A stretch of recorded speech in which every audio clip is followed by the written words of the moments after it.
So thanks, everyone. I'm just going to set a quick scene for why we put together UXDX and what we're hoping to achieve over the next few days.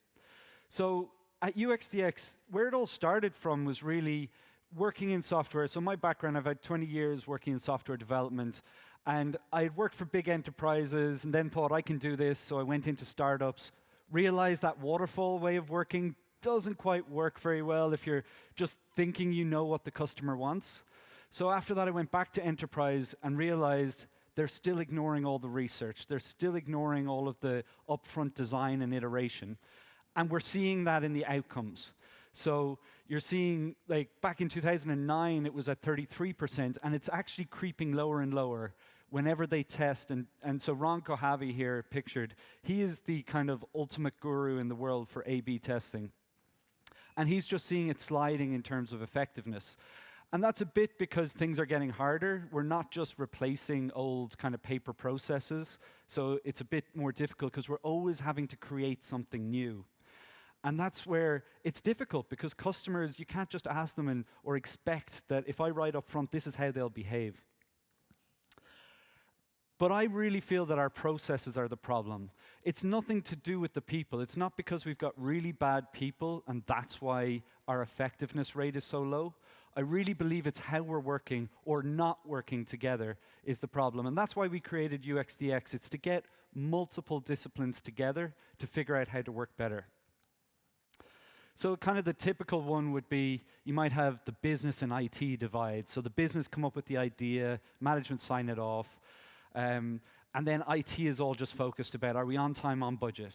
Are we on time, on budget? And the challenge there is that you end up, you're not agile, you're doing waterfall the whole way through until you get to development and you do a few sprints, so then you're super agile. But because it's all about time and cost, any kind of changes or anything you learn from customers, that's scope creep. And that's going to cause problems. So let's just ignore that and let's just kind of keep going with our original plan because we have to be on time and we have to be on budget. So instead of looking at develop as where we need to get agile, we need to look at the end-to-end.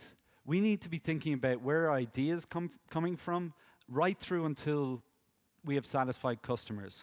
So we need to make this short and iterative so that it can move around kind of quickly. You can go from idea to validated solution as quickly as possible. And this is why we have product, UX, design, and dev at this conference, because this process involves everybody. You do that upfront research to try figure out what do you actually need. You do design to iterate on different prototypes and validate different ideas or evaluate and kick out the ones that don't work. And you can see here that they're overlapping phases because it's not quite clear, like there's a little bit of boundaries, and that's why we wanted a cross-functional conference for people to work together. Yep, so we have product, UX, design, and dev. And now I'm going to jump into my talk. So that was just to kind of give you a little bit of a background about kind of why we're hosting the conference and what we're trying to achieve. So my goal is to actually make change happen. A lot of conferences, you're going to leave here and you're going to hear some amazing talks over the next few days. And you're going to be super pumped, you're going to be inspired, you're going to go back to your office and you go, there's this brilliant new methodology that I just learned about, it's doing wonders in JP Morgan Chase and all these kind of things, let's implement it. And you're going to just get a little bit of pushback, and a week or two later your motivation will be down, and then you've got your deadlines, so you focus on that. So my goal is to try figure out, and this is our whole thing that we're doing at UXDX, how can we get to that next step? How do we get to the point where we're actually implementing all of these changes? So my talk is, everybody's on board, because I'm sure when you go back and you say how amazing it is, you're going to hear people go, yeah, that sounds great, let's do it. But it still doesn't happen. So as I said, we have this problem. We have very low effectiveness rates. So I'm going to do an example now as I go through this, and I'm just going to imagine that you're pitching to your boss. So you've just come back and you're like, we need to do discovery as part of our development process because it's going to give us better products, better ROI. There's going to be less rework because when we deliver it to customers, it's going to be what they actually want instead of us having to go back and do V2, V3. It's going to be better team buy-in because it's going to be more empowering for the team. So everybody's going to get pumped. This sounds amazing. So who thinks it's a good idea in the room? Show of hands. Yep, most people, I think. So everybody back in your office is going to think it's a great idea as well. How many people have kind of tried this already? Okay, a good few hands. How many have actually implemented it? A lot less hands. So, great, when should we start? We just need to get this project finished right now. We're halfway through, let's just finish this one and then we'll look at that. Or let's put a business case together, because it's going to cost a little bit of money. So let's put a business case together and we'll pitch it. But I'm really on board, I think it's a brilliant idea, and I'll help you put the business case together. But like right now isn't good, because you know the economy and like the market's a little bit down. So let's just keep our heads down because we don't want to rock the boat too much. And we'll park it for now, but we will come back to it, I promise. Any responses like that when you've tried to pitch an idea? Yeah? Well, the thing is, they don't get it. It's not your fault. It's okay. They don't get it. They don't understand. We need to convince them of the value. So you'll hear lots of, how do I convince somebody of the value of UX, the value of design, the value of DevOps, the value of discovery, the value of, there's so much stuff out there of how to convince people of the value. Because not us, it's them. They don't understand the value, and that's why we're not getting it across. So back in 2003, I just kind of looked at things like, let's see, what's the return on investment for usability? So we were pitching it in 2003, in 2006, in 2014, in 2015, and every year that's been going on for 20 plus years. Have we convinced people of the value yet? No, because it's not the right way to go. What's the definition of insanity? Trying the same thing over and over and thinking that we'll end up with a different outcome. So I know we don't need to convince them. We need to get somebody in there. We need a seat at the table, because they're never going to understand. So what we need to do, because they don't come from our background, if we get a seat at the table, it'll be sorted. We just need somebody with the right background.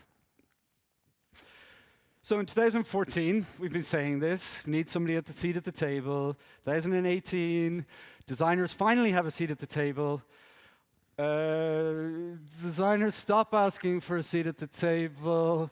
Design lost its seat at the table. So what happened here is everyone's pitching about the value of the process, but we need to be thinking about the value of the business. It's not that people don't get it, it's that their incentives are not aligned.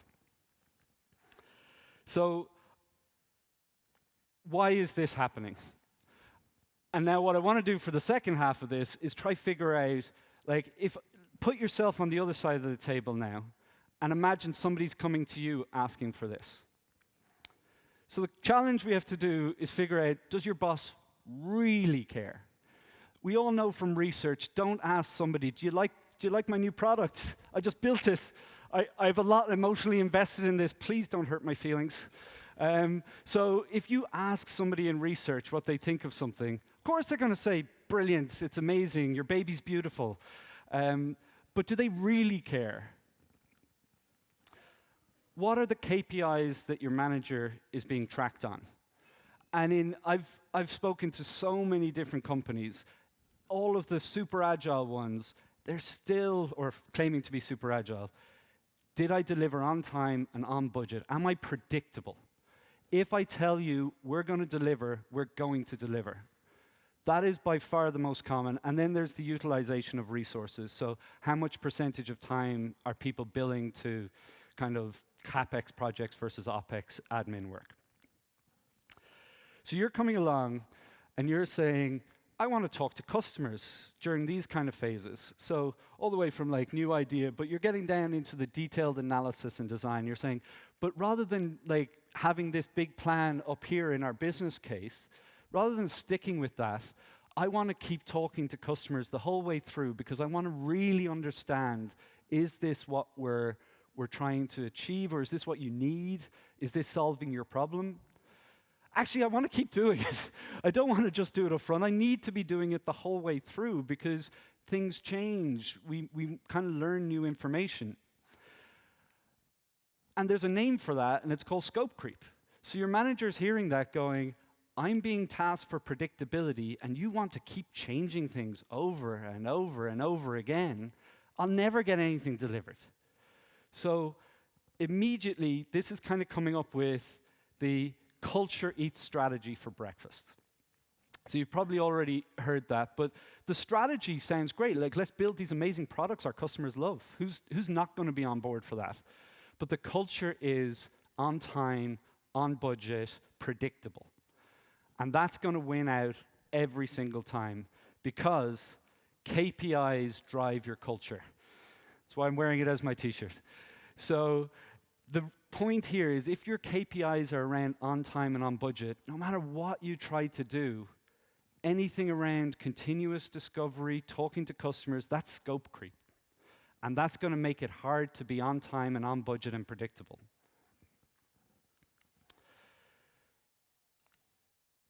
It's difficult to get a man to understand something when his salary depends on not understanding it.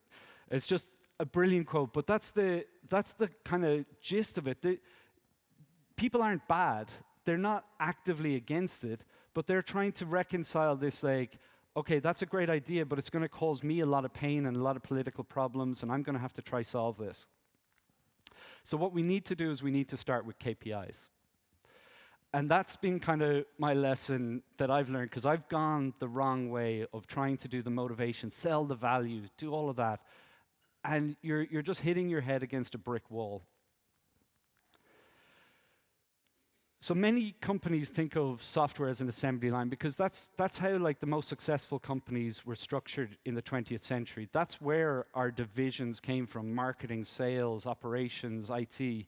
It came from the concept of an assembly line. Somebody does something, hands it to the next person, hands it to the next person. So you have a bit of design when you're coming up with the new ideas about what will we do. And then you've got the assembly line of once that's done, it goes step by step. We approve it, we create our business case, we do our big design, we kind of sign it off, we then do our development, release it in a kind of one-way flow. You don't want work going back. But it only makes sense if we're building something repeatedly. It's perfect. Assembly lines are amazing in manufacturing where you're just churning out the same product time after time after time. But in software, we have copy and paste. So we're never building the same thing twice. We're always kind of trying to figure out something. So our design phase is right up until the customer tells us that they actually want it. And then we can do some DevOps stuff like an automated CI/CD pipeline to get that code into customers' hands. That's our assembly line. But all of the steps up to that point, actually, that's design. And design is messy. Design is squiggly lines. Design is all of that kind of dead ends and trying things and restarting. So imagine that we get to the point, so I'm going to skip ahead. You've got KPIs. Everybody's rowing in the same direction. We want outcomes over outputs. I've talked to a lot of companies again where they say, oh yeah, we're outcomes over outputs. We're definitely there. But then when you kind of look at it and you dig a little bit deeper, it's still, oh, well, obviously we have to be predictable. We can't lose face. We can't lose that. Like, so if somebody says something, and they're the ones paying for it, like, so we have the business will fund the project, and then we have to be predictable because we're always just getting attacked for how slow and how expensive we are. But let's say we're there. So let's go again. Let's pitch it again. We want to do discovery. It's going to be great for our products, great for our customers, great for everybody, great for the team. What are we really asking? So we're asking for an upfront process that we do. But what are we really asking? So let's just do a little back and forth. So we want to do an upfront research phase before a project starts. So we make sure that we're building the right thing. Like, well, actually, the business do that before their business case. They do research beforehand. So, like, are we not just doubling up there on the research that they're doing? Well, actually, our phase is a little bit different because we do like generative research to understand the pain points, and then we do evaluative research to like validate that those needs, and yeah, so we're going a lot deeper into it than maybe the high level that the business would be doing. But that's sounding awful time consuming if you're going into that deep level of research and all of that. How much time is this going to take? And what happens if we get halfway through and we just keep hitting dead ends and we find out like it's not working? Like, what happens to all that spend? Well, we can do it fairly quickly. It's a little bit vague. People get here around like, how quickly can we do this research? And I know it's great if customers don't like it. That's great. It's a winning thing. But yeah, so it just comes back to okay, how much is this going to cost me, and what's the ROI? So that's kind of where the boss is thinking. They're thinking, okay, I'm going to need to pitch this. It's going to cost money. What's the ROI? How am I going to sell this to my peers and my managers? So what your boss just heard during that conversation is, I'm not a big fan of this upfront approval of kind of signing off the scope because that locks us in too much. So I don't really like that. The business case signing off, well, that's making it even stricter because that's getting into a lower level of detail. So I really don't like that one. And we're going to keep adding scope here as we build. So just forget about time and cost, and we'll be efficient, we promise. Like, we'll like, Scout's honor, we'll do our best to be as efficient as possible. So this is really difficult position for your manager to be in who's just heard this, because what they're thinking is, I need to go talk to the development leads or department leads in different areas and say, okay, we're going to do this new thing. You can't just give us a full packaged solution. You need to, okay, I need to sell it to them. Then I need to go to the senior execs about the whole funding model and the business case. I need to sell it to them. Then I need to go to kind of PMO, head of delivery, because their whole structure is around time and cost management and project reporting, so I need to sell it to them. I need to convince architecture and engineering, instead of doing these big upfront architecture layouts and designs, that we need it to be a lot more iterative, so I need to sell it to them. That's a lot of political capital that you're asking somebody to go around the business and try sell this idea to every single one of them. And I've tried this. You cannot do that. I have literally gone around offices trying to convince people, and there's always a few people who just flat out disagree. They don't believe that that approach is the right way. They think the current way of working is the best way. So leaving aside the politics, what we're asking is, what is the process? So, okay, we want to do upfront discovery, but now we have to change it, like, because if you're going to be doing these continuous changes, we need developers to be on board, we need designers to be, we need to be working together, not handoffs. How do we structure the teams?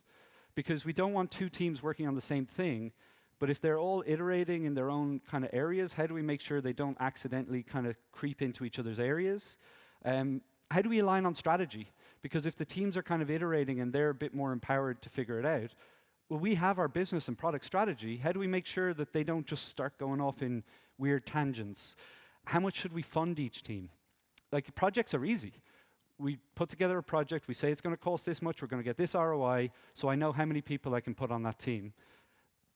But it gets a little bit more awkward when we're saying, well, we don't quite know what we're going to build, but we're going to do the best we can. How do we govern them? Time and cost is a great way of governance, because are we on time, are we on cost? But what do we do now? What's our new governance model? And how do we scale this across the business? Because, yeah, okay, we might have a test team where we just loosen the rules a little bit around this test team just to get them up and running. But what do we do when we need to scale this across all the teams? Because of all those problems that I said of well, maybe now we've got duplication, teams are doing the same thing.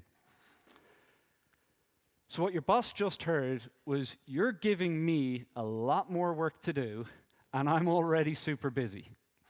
So even though we think we've gone with the best pitch ever, we're going to build better products, we're going to improve ROI, we're going to make customers happy, we're going to make the teams happier. This is a slam dunk. This is amazing. When the boss is hearing and trying to figure out what they need to do to get this embedded, it's really, really hard. And there's a great kind of model from a professor in Stanford, BJ Fogg, and he's come up with this model for how to get kind of behavioral changes adopted. So you have one axis, which is motivation. So yeah, if you're super motivated, you don't need to make something easy to do, which is the second axis. If you're super motivated, and this is typically what would happen when a company's about to go under, they literally have no other option. This is, everybody jump on this, let's give it a shot, and hopefully it'll work. But it's very, very rare. If a company isn't like literally about to go under, it's very rare to get that high motivation. So while we think we're like high motivation, we've talked about the process that we want to do, in reality, we're down at the bottom left because your manager doesn't have the right KPIs, so they're not actually super motivated to do this because it will conflict with their KPIs, and it's really hard for them to do it because they have to convince everybody across the business. So lesson 1 was start with the KPIs. Lesson 2 is make it easy. Now this isn't easy. It's not an easy problem. If it was, we'd all be doing it. And this is where I go a little bit against the orthodoxy in kind of agile circles of kind of people and interaction over process. We don't ask people to reinvent programming languages from first principles. We have kind of layers of abstraction to make it easier. So we have machine language where people are doing ones and zeros. We have assembly language, which is barely any more complex than that. And we all the way up to high-level languages, because it makes it easier to do things. Yes, you're constrained. You can do a hell of a lot more the lower you go down, but you can move a hell of a lot faster the higher you go up. So you're trading constraints for speed. And this is where I actually am a big fan of frameworks, because frameworks are the exact same thing. We don't want people to have to figure out all of those process, structure, alignment, funding, governance, all of those things themselves. They don't have time. They don't have capacity to do that. So I think the frameworks are actually a great way to help people get started. But the problem is, our frameworks have gaps. So we have product development frameworks, but they don't talk about the upfront ideation. They don't talk about kind of where the ideas come from. So we have Scrum, Waterfall, Kanban, and they kind of start with the developers because they were created by developers. So that's kind of the start of, we have our scope, what's the best way of actually building that out? We also have problem-solving frameworks. So we have things like design thinking, lean UX, double diamond, all those, and they're solving that ideation problem up front. So they're coming up with like, where do we come up with ideas? How do we evaluate those ideas? And we have scaling frameworks. So we have things like SAFe and Less Huge and Nexus and all these kind of scaling frameworks. But they're kind of a little bit separate from the other three. So we have these 3 different things that we need to get together. And essentially we're giving people Lego blocks and we're saying, you try figure out how, like, so we have double diamond and we have Scrum and we have SAFe, and yeah, there you go. That should be enough to like scale this across your organization. But if you look online, it's like, how do you integrate UX and Agile? And there's basically hundreds of thousands of people giving their ideas because it's not straightforward. Everybody's kind of focused still on their silo. And they're going, okay, well, this is how we solve the ideation problem, but they're not doing the cross-functional sharing of how do we actually get the idea into dev and how do devs get into the ideation and kind of that mixture. Maybe scaling frameworks will be easier, but like SAFe, I don't know if anybody has tried SAFe. I think it should be more like waterfall described rather than agile. It's kind of institutionalizing waterfall, but with agile words. But yeah, so there's a mountain of people just complaining about how strict and how like it's basically just locking in waterfall, which is a great way if you're selling a framework. Call it agile, don't change any processes, easy to adopt. But it doesn't make it easy. because we're still giving people these Lego blocks. As you can see, people are having difficulty trying to figure out how to put them together. I don't know if you're working in companies where they're trying, and you'll definitely be feeling the pain of trying to do that, like merging them together. So to solve this problem, we need to look end to end, from coming up with the idea until we have satisfied customers, and it needs to solve these 6 areas. It needs to solve process. How do teams actually work on the ground? How do we structure those teams? How do we get alignment with our business and product and company strategy? How do we do governance? How do we fund these teams, and how do we scale? And this is not easy. But at UXDX, we've been blessed because over the last 9 years, we have been doing case studies on this stage and in New York and in all of our community events around the world. So I've pulled together about 700 different case studies, and we've pulled out the insights from all of those different companies because I didn't want to come up with something theoretical that hasn't been proven in the real world. So if you go to zeroblockers.com, you can scroll through all of these hundreds of case studies, and they're all grouped into different areas of solving different ones of these problems. And what we had the beauty of doing there is, because there's so much duplication in different areas, we were able to see the patterns that worked. And that's what we've done. We've pulled out all of those patterns so that people can kind of learn from the best practices, because our idea is that we need to just make it easy for people to adopt this. So we're going super opinionated, which is the opposite of kind of agile, of ignore process. But I don't think process is the problem. Bad process is the problem. So process is just basically tracking what people are doing.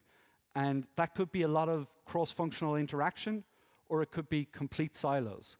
So the process in itself isn't a problem, but a process that stops people from talking or is trying to be an assembly line in a design problem, that's a problem.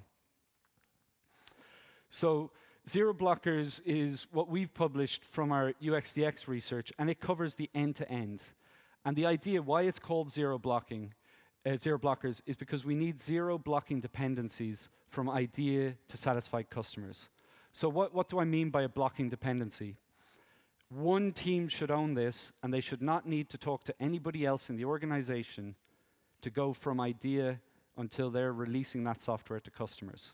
Because every time you have a handoff to somebody else in the organization for approvals, for, okay, well, we've kind of built it, now we need to hand over to the operations team to release it, or we need to do any kind of internal handover, once you have dependencies, you have lack of accountability. It's not my fault. I did my job. I built it. I did exactly what it was asked to do, but it got delayed because of these guys. So you have to have one team owning end-to-end. We have a process that describes how the team's building the product. So at that kind of product level, they're doing the research, design, development iteratively together. And what I mean by that, I don't know if you've heard of pair programming before. It's the concept of 2 people sitting at one computer. And the idea behind it is, it's not the typing speed of developers that is showing their productivity. It's how quickly they can think through and solve conceptual problems. So 2 people having a chat will actually produce less bugs, have higher quality code, that kind of thing. And then one team said, well, what do we do when we have a crisis? We get everybody in the same room together, and we basically pair, but like as a whole team. So why don't we try that on our software team? And Woody Zuhl tested out this idea he calls teaming. And they found that, yes, they were slower than individuals working separately, but they were much faster because they had so much less rework. They didn't have a bug in production for 2 years. Because with that many eyes and that quick of a turnaround, if your designer is in the same room as your developers, is in the same room as your researchers, and they're going, okay, what did you mean by this? And have instant answers to what they need, they were able to solve things at a higher quality than otherwise. How do we structure it? So I've talked about the kind of the teams. We call these stream teams, where you've got your researchers, your designers, your developers. We call them streams because there's a concept of value stream modeling that was kind of popularized by Toyota. But you essentially, you look at how the customer journey is for your product, and you just find your logical boundaries. It's never perfect, but you can kind of figure out where you can start slicing your product.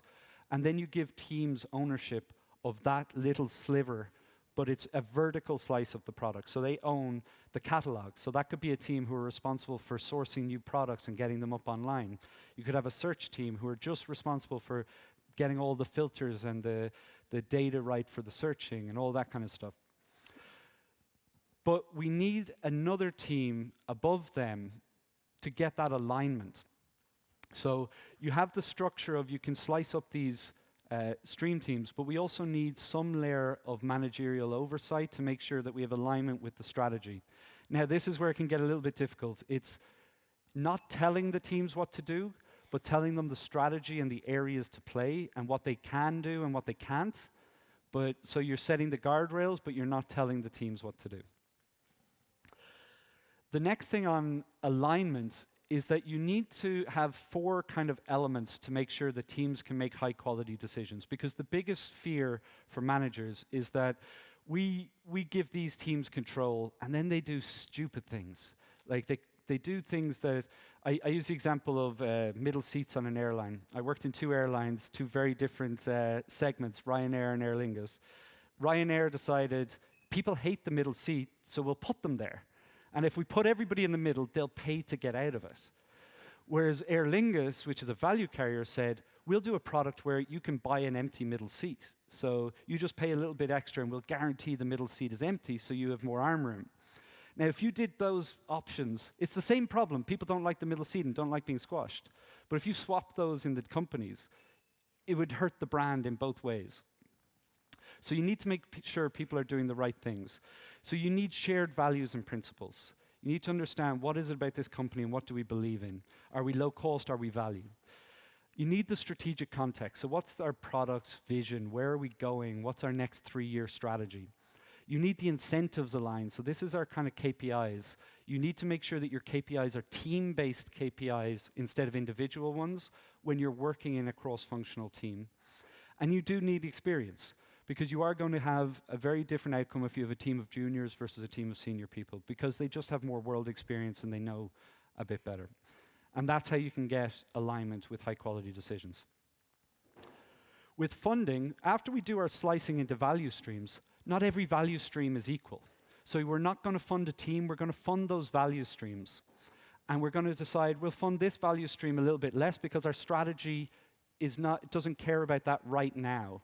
Our strategy cares over here. We're in growth mode. Or actually, you know what? We're moving now into cost reduction, so we're going to shift our funding into different areas. So you fund the value streams, and then you decide, okay, how many value streams can a maximum team size? So again, I actually think the team size of 2 is the perfect size. Anything over that, you start giving kind of more challenges. But a lot of people go up to 8. So if you want to look into the 2, there's Basecamp and Linear have really good case studies on how they do teams of 2. And then governance. So there's 4 kind of ways you can track people's performance. The hours they put in, the stuff they produce, the users, how the users use the things they produce, and then the business impact. Did we make money? Did we save cost? So the business cares about the money and cost, but it's too slow to be reactive. So we need to govern on the usage of our products. So not did we produce a feature, but how much are customers using those features, and is it achieving what we had hoped to achieve? And then finally, so we have scaling. So I introduced already the stream teams and the product teams, but we also need internal products, because you can't put everybody on a team. So you need your kind of legal and finance. But you also need things like a design system. You need a technical platform, because you don't want every stream team to have to repeat all of these same things over and over. So you want to pull out that repetitious stuff and put it into an internal product. And then we have enabling teams. So these are your most senior functional experts, and they basically float around the organization looking for stream teams that have problems. And they're kind of saying, okay, well, this team needs some coaching in this area. This team needs some experience here. So they come up with training courses. They don't do the work, so it's not a center of excellence, but they go and they train people on how they can do the work. So our goal is to I'm not going to try improve motivation, because I think that's the wrong approach. But the idea behind putting a framework like Zero Blockers together that tackles every single one of those problems I talked about is to try and make it easier to do. I'm not saying it's super easy to do, but it's hopefully easy enough to get across the line of actually making change happen. So to summarize, KPIs win every time. When time and cost are your KPIs, you're never going to be successful. We need to make it easy. We're asking people to do a lot of changes, so we need to make it easy. And then process is not the problem, bad process is. If we can figure out what good process looks like and institute that or implement that, then that will make things better. So thank you very much. Yep.